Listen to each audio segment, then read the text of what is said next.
our attractors, Shri Shri Lakshmi Nrsingadev, our protectors, and to all the assembled devotees. Thank you very much for joining today from many different places. In the Harinam Chintamani, Haridas Thakur describes two afflictions of those who are attempting to chant purely. One of them is apathy. So the word apathy comes from pathos, which means to feel. And apathy, just like in Sanskrit, if you put an A in front, it reverses the meaning. So apathy means I can't feel. I'm chanting, but I don't feel anything. And then the second one is distraction.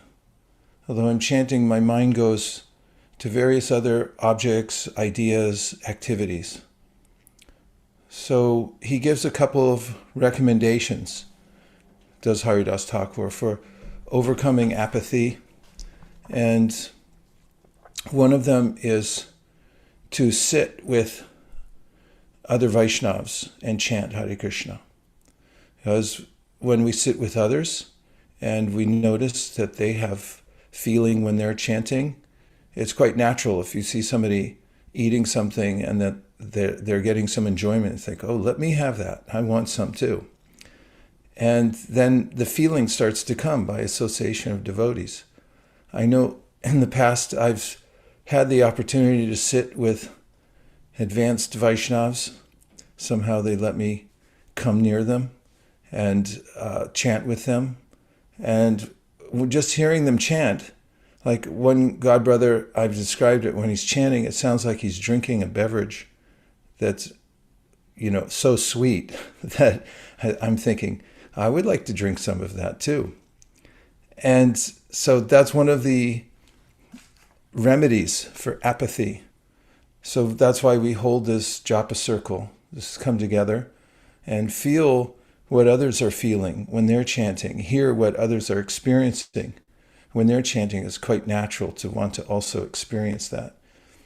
And the other remedy, he says, is to go in a room by yourself and emulate the great sages. Remember the great devotees. Oftentimes I think of the previous acharyas and just fix my mind on one of them and then think, what state of consciousness are they in right now? What if I was sitting in the same room with them? How would I sit? How would I conduct myself? And he said, try to sit there and feel that you're in the presence of a great soul, and then chant. And in this way, we bring our attention to the importance of chanting. And the same with distraction. Distraction means that the mind hasn't been convinced yet that there's something in this for me, and then wants to look at other things like, what I'm doing right now isn't good enough. And Haridas Thakur says, that is, what I'm doing right now when I'm chanting isn't good enough. Therefore, I want to try something else. I want to taste something else. My mind wants some other activity. So he says that the problem with this is that when we put our attention elsewhere when we're chanting, that those other activities grow in our life. It's like watering other activities, like weeds. They start to get strength. So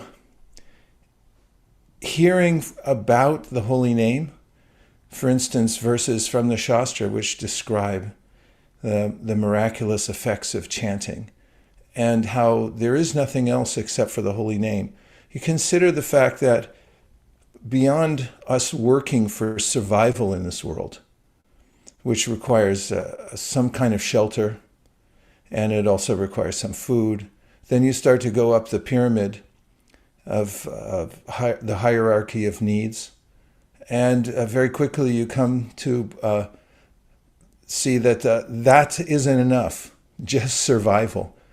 But we actually have to have this sense of self-actualization, that we're getting somewhere spiritually in order to be happy. And at the very top, that's where we find our full satisfaction in life, according to the Shastra. So we can remember that it doesn't take very much to maintain the body, actually. Shukadeva Goswami says you can lie on the ground, you can use your hands for pillows. It's not that big a deal. Animals get shelter and so forth. So when my mind starts to go towards the lower part of the pyramid, just remember it's not so important. Everybody gets it, even the pigs. Don't worry about it so much.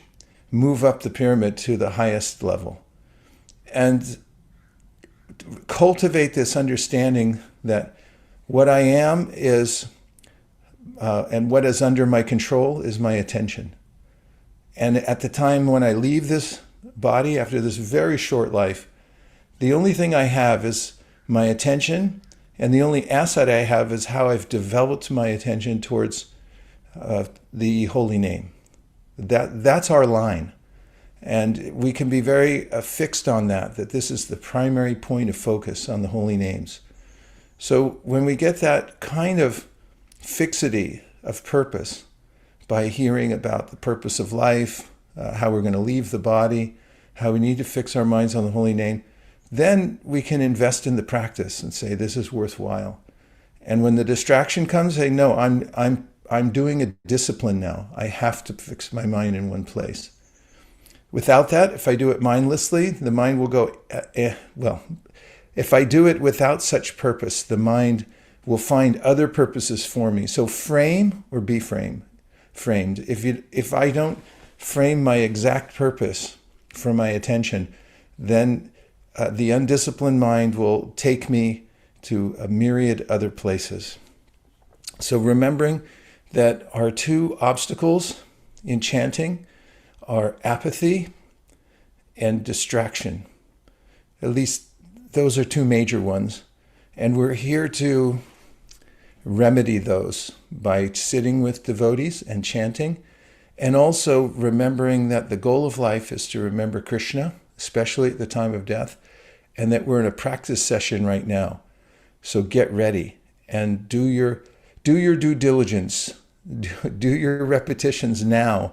Don't wait until it's too late.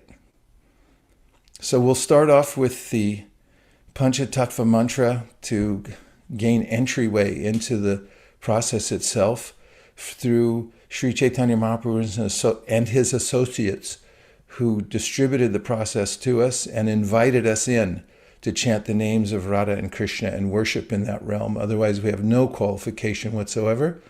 And then we'll chant together the Maha Mantra for about 40 minutes straight. And during that time, remember these 2 points about apathy and distraction, and put some feeling, pick it up from the other devotees, and also keep the discipline of bringing the mind back into attention on the holy name. Jaya Shri Krishna Chaitanya Prabhu Nityananda Sri Advaita Gadadhara Shivasari Gaura Bhaktivinoda Jaya Shri